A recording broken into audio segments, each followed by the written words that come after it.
वैसी हमारी वृत्ति होती है, वैसे हमारा चरित्र भी होता है।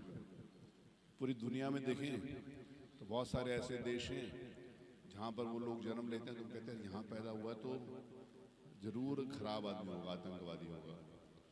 कई स्थान के ऊपर लोग जन्म लेते हैं तो कहते हैं कि वहाँ के लोग बड़े शरीफ हैं। कई स्थान पर लोग जन्म लेते हैं तो वहाँ के लोग कहते हैं बड़े विद्वान हैं।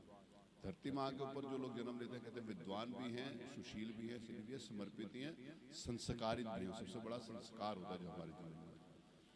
तो वो संस्कार हमारे जीवन में कहाँ से आएगा?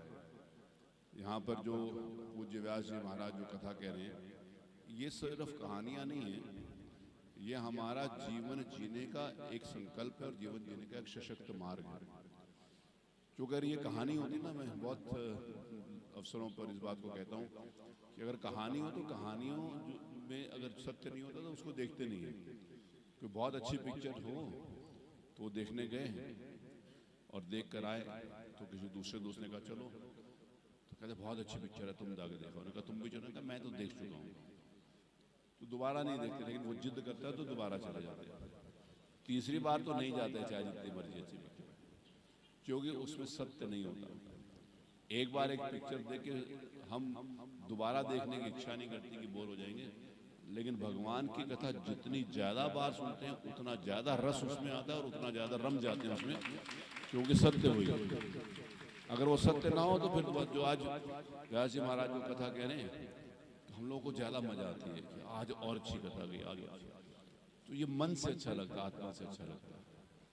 यहाँ पर बड़ी संख्या में मेरी माताएं बहनें बैठी हैं, तो जहाँ पर माता बहनें होती हैं, मैं इस बात को कहता हूँ कि हमारे देश की जो संस्कृति है ना, हमारी माताओं बहनों के आधार के ऊपर टिकी, क्योंकि यही हैं जो निस्वार्थ भाव से अपने बच्चों का सुख चाहते हैं। एक तरफा जिनका रिलेशनशिप है बच्चों के साथ, एक तरफा रिलेशनशिप का मतलब होता है कुछ देकर कुछ पाना नहीं, कुछ पाने की इच्छा ना रखना। नहीं तो सारे रिलेशन डुअल रिलेशनशिप कहते हैं। डुअल रिलेशन मतलब दो तरफा रिलेशन। दो तरफा रिलेशन में कुछ देकर कुछ पाने की इच्छा होती है। भाई को कहता है भाई नमस्ते करेगा तो करूँगा, नहीं करेगा तो नहीं करूँगा। दोस्त भी दोस्त को कहता है कि मेरे साथ चलेगा तो इसके साथ जाऊँगा, नहीं जाएगा तो नहीं जाएगा। समाज में हर रिलेशनशिप, व्यापारी के साथ चले जाओ, दुकानदार के पास चले जाओ, समाज में चले जाओ, तो डुअल रिलेशनशिप। तो कभी कभी कहते हैं कि पिता के साथ भी डुअल रिलेशनशिप होता है। पिता के साथ डुअल रिलेशनशिप कहता है, पिता कहता है कि बच्चा है बड़ा होकर सेवा करेगा, सेवा नहीं करेगा तो नालायक, क्योंकि बाप ये चाहता है कि बच्चा बड़ा होकर मेरी सेवा करे। लेकिन माँ इस धरती के ऊपर ऐसी पवित्र है कि जो कहते बच्चा सेवा करे तब भी सुखी रहे, ना सेवा करे तब भी सुखी रहे, मेरे को कुछ चाहिए नहीं, सिर्फ वन साइडेड रिलेशन। तो एक तरफा रिलेशनशिप जहाँ पर होता है वहीं पर पवित्रता होता है। और जहाँ पर एक तरफा रिलेशनशिप हुआ, जहाँ पर हमारे को कुछ मिला और बदले में किसी ने कुछ चाहा नहीं, हमने उसको कह दिया माँ। तो माँ चाहे गंगा माँ हो, गंगा हमसे कुछ नहीं लेते ना, हम लोग गंदगी वंदगी जाके दे आते हैं, लेकिन वो हमारे को अपने पवित्र जल से अभिषेचित करती है। गौ माता, गाय हमसे क्या लेती, हम क्या देते हैं? गाय छोड़ देते हैं दिन में जाके बाहर के प्लास्टिक खाने के लिए, लेकिन उसके अमृतमय दूध से हम सब अभिषेचित होते हैं। गीता माँ, गंगा माँ, गौ माँ, धरती माँ हमारी।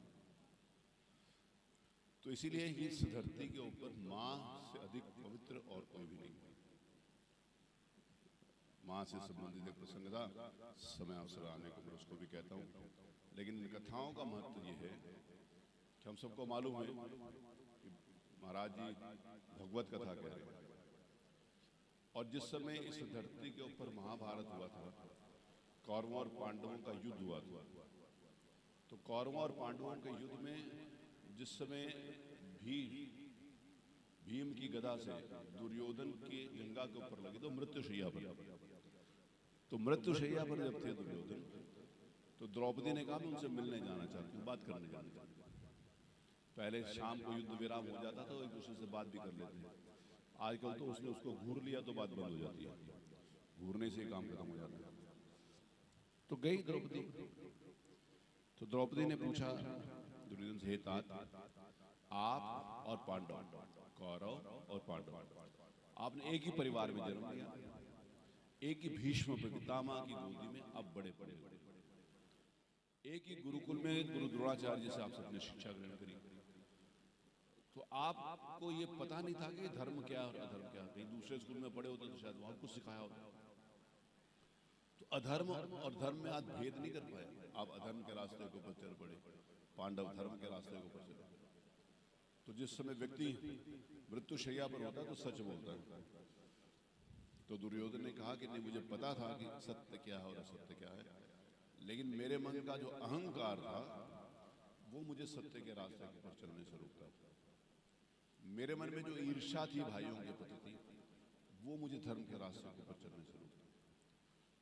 मेरे मन में जो लोभ था कि मुझे सब कुछ मिल जाए, वो मुझे धर्म के रास्ते के ऊपर चलने से रोकता। मेरे मन में भय था कि कहीं मेरा सब कुछ छिन ना जाए, वो मुझे धर्म के रास्ते के ऊपर चलने से रोकता। तो ये जो विकार हैं समाज में, ये सब मनुष्य को घेरते हैं, और इन विकारों से लड़ने के लिए, इनसे छूट पाने के लिए, इनको पार पाने के लिए हमारे पास क्या साधन है? हमारे पास ये कथाएं साधन हैं जो हमारे को शक्ति देती हैं कि हम उन विकारों से लड़ सकते हैं। तो उन विकारों से लड़ने का जो हमारे जीवन में जो पवित्रता आती है, वो इन कथाओं के माध्यम से हम अपने जीवन में। हम सब लोग मनुष्य रूप में जन्म लिया है, और मनुष्य को जो विद्वान है, संवेदनशील है, सामाजिक व्यक्ति है, जो कहते हैं कि बुद्धिमान है सबसे ज्यादा, और जो दूसरे प्राणी हैं जो कहते हैं बुद्धिमान नहीं है, तो जो बुद्धिमान नहीं है तो मोर कहते हैं बुद्धिमान नहीं, क्योंकि जानवर है। तो मोर को बताने की जरूरत नहीं पड़ती, मोर भाई तुम मोर जैसे काम करो, मोर जैसे काम करता है। गौ माता को भी बताने की जरूरत नहीं, गौ माता जैसे काम करो। गौ माता अपने अमृत में दूध से हम सबको अभिषेचित करती है। शेर को भी बताने की जरूरत है, शेर भाई शेर का काम करो। और मैं मजाक में कहता हूँ कि गधे को भी बताने की जरूरत नहीं पड़ती, गधे जैसा काम करो, वो गधे जैसा व्यवहार करता है। लेकिन मनुष्य जो विद्वान है, संवेदनशील है, बुद्धिमान है, उसको बताने की जरूरत है, भैया कम से कम इंसान जैसा तो काम करो, मनुष्य तो बनो। तो मनुष्य बनने का जो रास्ता है वो इन कथाओं के माध्यम से हमारे जीवन में आता है। तो इसीलिए हम सब लोग सौभाग्यशाली हैं, इस धरती पर हमने जन्म लिया है। ये हमारे को संस्कार देती है, हमारे को सेवा का भाव देती है, हमारे को शिक्षा देती है, समर्पण देती है।